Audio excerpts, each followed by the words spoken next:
ನನ್ನ ಪ್ರೀತಿಯ ಬಸ್ ಮಹಿಳೆಯರೇ ನಮಸ್ಕಾರ. ಹೇಗಿದ್ದೀರಾ ಎಲ್ಲರೂ? ಇವತ್ತಿನ ಎಪಿಸೋಡ್ ಅಲ್ಲಿ ನಾನ್ ಜಾಸ್ತಿ ಮಾತಾಡಲ್ಲ, ನಮ್ಮ ಪ್ರೀತಿಯ ಬಸ್ ಮಹಿಳೆಯರೇ ಮಾತಾಡೋದು. ಕರ್ನಾಟಕ ರಾಜ್ಯದ 4 ಭಾಗಗಳಿಗೆ ಹೋಗೋಣ ಬನ್ನಿ.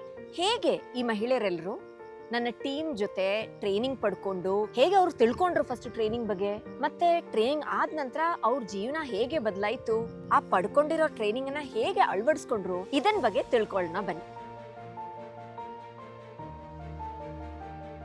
ಹೆಸರು ಗೌರಿ ಅಂತ, ರಾಂಪುರದಿಂದ ಮಾತಾಡ್ತಾ ಇದ್ದೀನಿ. ನಂಜನಗೂಡು ತಾಲೂಕು, ಮೈಸೂರು ಡಿಸ್ಟಿಕ್ ನಮ್ಮದು. ಪೂರ್ತಿ ಅಂತ ಟ್ರೈನಿಂಗ್ ಆಯಿತು. ಮತ್ತು ಅಲ್ಲಿ ಬಜ್ ಇಂಡಿಯಾದವ್ರು ಲೆಕ್ಕಾಚಾರದ ಬಗ್ಗೆ ಹೇಳ್ಕೊಟ್ರು. ಆವಾಗ ಒಂದು 5 ಕೋಳಿಲಿ 3-4 ಮೊಟ್ಟೆ ಆಗ್ತಾಯಿತ್ತು. ಆವಾಗ ಅದನ್ನು ಸೇಲ್ ಮಾಡ್ತಾಯಿದ್ದೆ. ಆಮೇಲೆ ಈ ಟ್ರೈನಿಂಗ್ ಆದಮೇಲೆ ನನಗೆ ಇನ್ನೂ ಒಂದು 10 ಕೋಳಿ ತಗೊಂಡ್ರೆ ಇದು ಲೆಕ್ಕಾಚಾರದ ಬಗ್ಗೆ ಹೇಳ್ಕೊಟ್ರಲ್ಲ, ಈ ಐಡಿಯಾ ನನ್ನ ತಲೆಗೆ ಬಂತು. ನಾನು ಇದನ್ನು ಮಾಡಿದ್ರೆ ಇನ್ನೊಂದು 10 ಕೋಳಿ ತಗೊಂಡ್ರೆ ಅದ್ರ ಜೊತೆಗೆ ಇನ್ನೂ ಲಾಭ ಮಾಡ್ಬೋದು ಅಂದ್ಬಿಟ್ಟು ಇನ್ನೊಂದು 10 ಕೋಳಿ ನಮ್ಮ ಯಜಮಾನ್ರನ್ನ ಕೇಳಿದೆ. ಆವಾಗ ಅವರು ತಗೊಟ್ರು. ಆವಾಗ ಏನಾಯಿತು, ಮೊಟ್ಟೆಗಳು ಜಾಸ್ತಿ ಹಾಕೋಕ್ಕೆ ಸ್ಟಾರ್ಟ್ ಮಾಡ್ತು.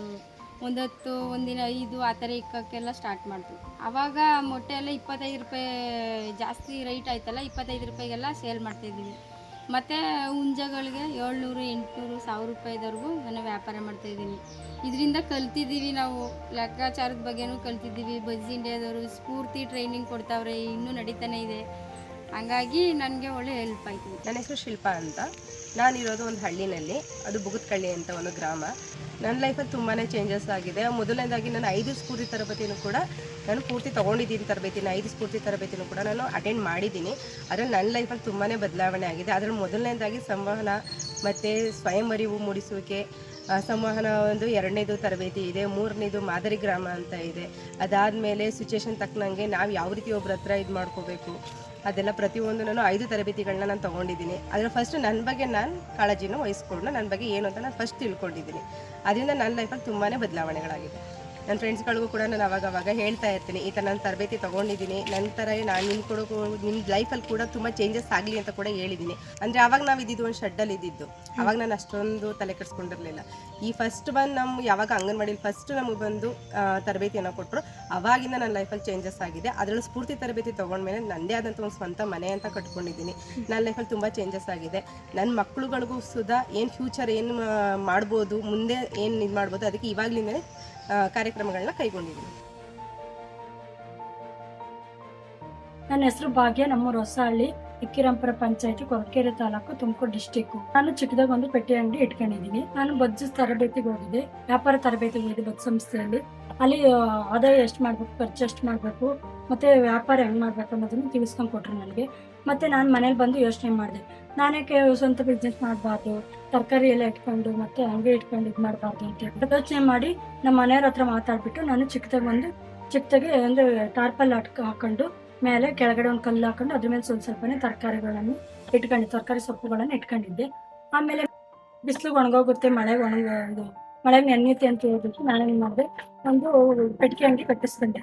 ನಮ್ಮ ಮನೆಯವ್ರಿಗೆ ಹೇಳ್ಬಿಟ್ಟು ಪೆಟ್ಟಿಗೆ ಅಂಗಡಿ ಕಟ್ಟಿಸ್ಕೊಂಡಿದ್ದೀನಿ. ಪೆಟ್ಟಿಗೆ ಅಂಗಡಿ ಮಾಡ್ಕೊಂಡು ಅದರಲ್ಲಿ ನಾನು ಇದು ಇನ್ನೂ ಜಾಸ್ತಿ ಐಟಮ್ ಹಾಕೊಂಡು, ದಿನಸಿ ಐಟಮು ಮತ್ತು ಸೋಪು ಎಲ್ಲ ಶಾಂಪು ಅದೆಲ್ಲ ಇಟ್ಕೊಂಡು ಚೆನ್ನಾಗಿ ವ್ಯಾಪಾರ ನಡೀತಾ ಇತ್ತು.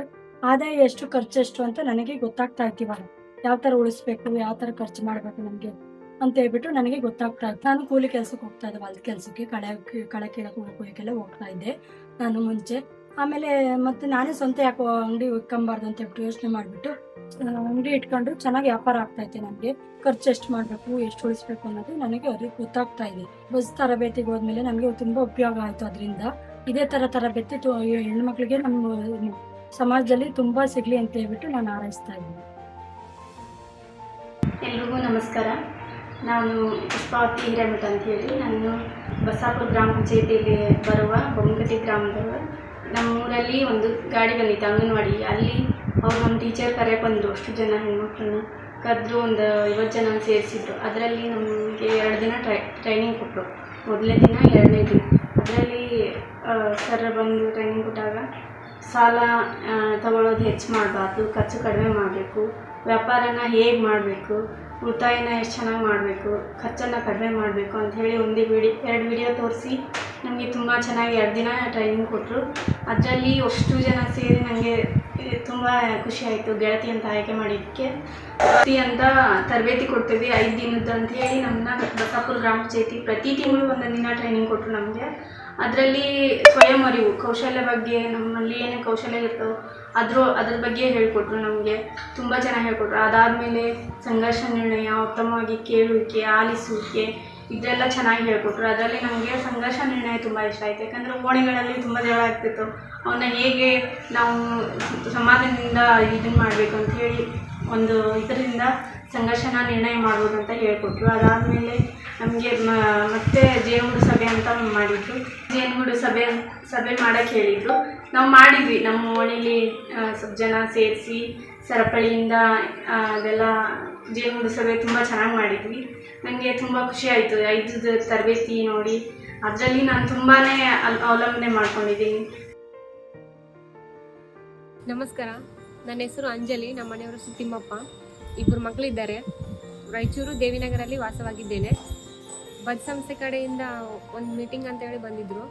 ಗೆಳತಿಯಾಗಿ ಆಯ್ಕೆ ಮಾಡಿದ್ರು. ನನಗೆ ಮಾಡ್ಕೊಂಡಿದ ಮೇಲೆ ಸ್ಫೂರ್ತಿ 5 ತನ ಮೀಟಿಂಗ್ ಮಾಡ್ಕೋಬೇಕು ಅಂತ ಹೇಳಿದರು. ಅದರಲ್ಲಿ ಹೋದ ಮೇಲೆ ಒಂದು ಸ್ಫೂರ್ತಿ 2 ತಗೊಂಡ್ಮೇಲೆ ನನಗೆ ಬಿಸ್ನೆಸ್ ಸ್ವಲ್ಪ ಸಣ್ಣದಾಗಿ ಸ್ಟಾರ್ಟ್ ಮಾಡಿದ ಮೇಲೆ ಇನ್ನೂ ಚೆನ್ನಾಗಿ ಇನ್ನೂ ದೊಡ್ಡದು ಮಾಡಬೇಕು ಅಂತೇಳಿ ಅವ್ರ ಕಡೆಯಿಂದ ಎಲ್ಲ ತಿಳಿದು ಕಸ್ಟಮರ್ಸಿಗೆಲ್ಲ ಯಾವ ಥರ ಮಾಡಬೇಕು ಮಾತಾಡಬೇಕು. ಮತ್ತು ಸಣ್ಣದಾಗಿ 20,000ರಿಂದ ಸ್ಟಾರ್ಟ್ ಮಾಡಿದ್ದೆ. ಆಮೇಲೆ ಇನ್ನು ದೊಡ್ಡ ಪ್ರಮಾಣದಲ್ಲಿ ಇವಾಗ 50,000 ತನಕ ನಾನು ಮಾಡ್ತಾ ಇದ್ದೀನಿ. ಇವಾಗ ಜೀವನ ಎಲ್ಲ ನಂದು ಚೆನ್ನಾಗಿ ನಡೀತಾ ಇದೆ. ಒಂದು ಪಿಕೋ ಫಾಲ್ ಮಿಷನು ತಂದ್ಕೊಂಡಿದ್ದೀನಿ. ಇದರಿಂದ ಉಳಿತಾಯ ಯಾವ ಥರ ಮಾಡ್ಕೋಬೇಕಂತ ತಿಳ್ಕೊಂಡು ಆದಮೇಲೆ ಮಿಷನ್ ತಂದ್ಕೊಂಡೆ ಹೊಸದಾಗಿ. ಮತ್ತು ಮಕ್ಕಳನ್ನು ಇಂಗ್ಲೀಷ್ ಮೀಡಿಯಮಲ್ಲಿ ಓದಿಸ್ತಾ ಇದ್ದೀನಿ. ಚೆನ್ನಾಗಿದೆ ಲೈಫೆಲ್ಲ. ಮತ್ತು ಉಳಿತಾಯದ ಬಗ್ಗೆ ಎಲ್ಲ ತಿಳ್ಕೊಂಡ್ಮೇಲೆ ನಾನು ಒಂದು ಸಣ್ಣದಾಗಿ ಡಬ್ಬ್ಯಾಗ ತೆಗೆದಿಡ್ತಾ ಇದ್ದೆ ಮನೇಲಿ ದುಡ್ಡು. ಇದೆಲ್ಲ ಸೇಫ್ಟಿ ಇಲ್ಲ ಅಂತೇಳಿ ಬ್ಯಾಂಕ್ಗೆ ಹೋಗಿ ಒಂದು ಕೆನರಾ ಬ್ಯಾಂಕ್ನಲ್ಲಿ ಖಾತೆ ತೊಗೊಂಡು ಇವಾಗೆಲ್ಲ ಉಳಿತಾಯ 5-6 ಸಾವಿರ ತನಕ ನಾನು ಇಡ್ತಾ ಇದ್ದೀನಿ ತಿಂಗಳಿಗೆ. ಉಳಿತಾಯ ಎಲ್ಲ ಮಾಡಿ ಅದರಿಂದ ನಾನು ಮಿಷನ್ನು ತೊಗೊಂಡಾಯಿತು. ಅಷ್ಟೇ ಚೆನ್ನಾಗಿ ನಡೀತಾ ಇದೆ.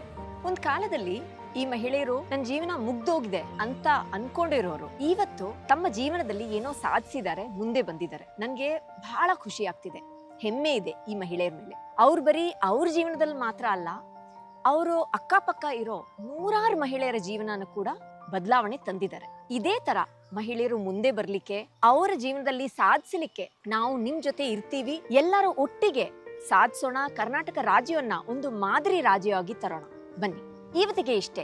ಪ್ರೀತಿಯಿಂದ, ಕೃತಜ್ಞತೆಯಿಂದ ನಿಮ್ಮ ಉತ್ತರ.